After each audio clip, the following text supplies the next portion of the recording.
The lord. దేవుని యొక్క శక్తి కలిగిన నామానికి స్తోత్రం కలుగును గాక. ఈరోజు దేవుని యొక్క వాగ్దానము కీర్తనల గ్రంథము 27వ సంకీర్తన 7వ చరణము. యెహోవా, నేను కంఠధ్వని ఎత్తి నిన్ను ప్రార్థించినప్పుడు నా మనవి ఆలకింపుము, కరుణతో నాకు ఉత్తరమిమ్ము అని ఇక్కడ మనం చదువుతున్నాం.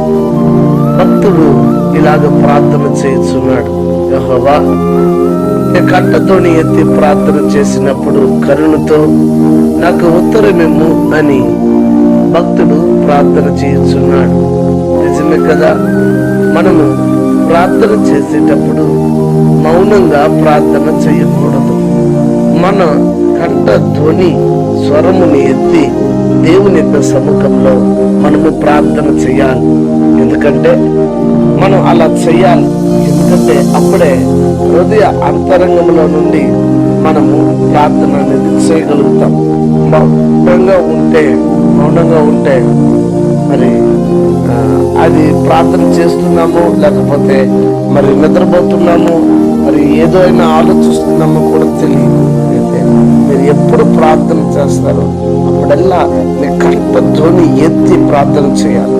కొంతమంది సిగ్గుపడతారు, కొంతమంది భయపడతారు. ఎవరైనా ఏమైనా అనుకుంటారేమో, లేకపోతే ఎవరైనా తిడతారేమో, లేకపోతే మరి నన్ను చేస్తే మరి అందరూ నన్ను ఒకలాగా చూస్తారేమో అని చాలా మంది భయపడేవారు, కొంతమంది సిగ్గుపడేవారు ఉంటారు. అయితే నువ్వు భయపడితే సృష్టికర్తకు దేవుణ్ణి ఆరాధించేటప్పుడు లేదా ప్రార్థన చేసేటప్పుడు స్వరమెత్తి ప్రార్థన చేయాలి కానీ, స్వరమెత్తి ఆరాధన చేయాలి కానీ మౌనంగా ఉండకూడదు. ఎందుకంటే కల్వరిగిరిలో నీకోసం ప్రభువు మరి స్వరమెత్తి గలమెత్తి చెప్పాడు, తండ్రి మీరు ఏమి చేయుచున్నారో మీరు ఎరుగురు గనుక వీరిని క్షమించుడి అని చెప్పాడు. ప్రతి ఒక్క మాట కూడా ఆయన స్వరమెత్తి బిగ్గరగా చెప్పాడు. చివరికి ప్రాణం విడిచేటప్పుడు, నా దేవా ఎందుకు నన్ను చేయబడిచితివి, తండ్రి ఇదిగో నా ఆత్మని నీకు అప్పగించుచున్నానని చెప్పి మరి బిగ్గరగా చెప్పి ఆయన మరణించాడు. చూడండి, ఆ యొక్క మాటల్లో గంభీరత్వం, ఆ మాటల్లో మరి మృదువత్వం, స్వరమెత్తి ఆయన చెప్పడానికి గల కారణం ఏంటంటే జనులు మరి అప్పుడైనా తెలుసుకుంటారు. నువ్వు స్వరమెత్తి ప్రార్థన చేయడాన్ని బట్టి ఆటోమేటిక్గా నీ పక్కలో ఉన్న వాళ్ళు కూడా స్వరమెత్తి ప్రార్థన చేస్తారు. నువ్వు మౌనంగా ఉంటే నీ పక్కలో ఉన్న వాళ్ళు కూడా మౌనంగానే ఉండిపోతారు. కనుక మీరు గమనించి స్వరమెత్తి ప్రార్థన చేయడం నేర్చుకోండి.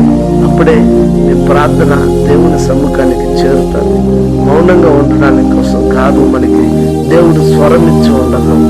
ఆయన స్వరమిచ్చి ఉండేది ఆయన్ని గురించి పాడడానికి, ప్రకటించడానికి, స్వరమెత్తి ప్రకటించడానికి, స్వరమెత్తి పాడడానికి, స్వరమెత్తి ప్రార్థన చేయటం అన్న విషయాన్ని గమనించి మీరు స్వరమెత్తి పాడి స్తుతించి మరి ఆరాధన చేసి ప్రకటిస్తాను.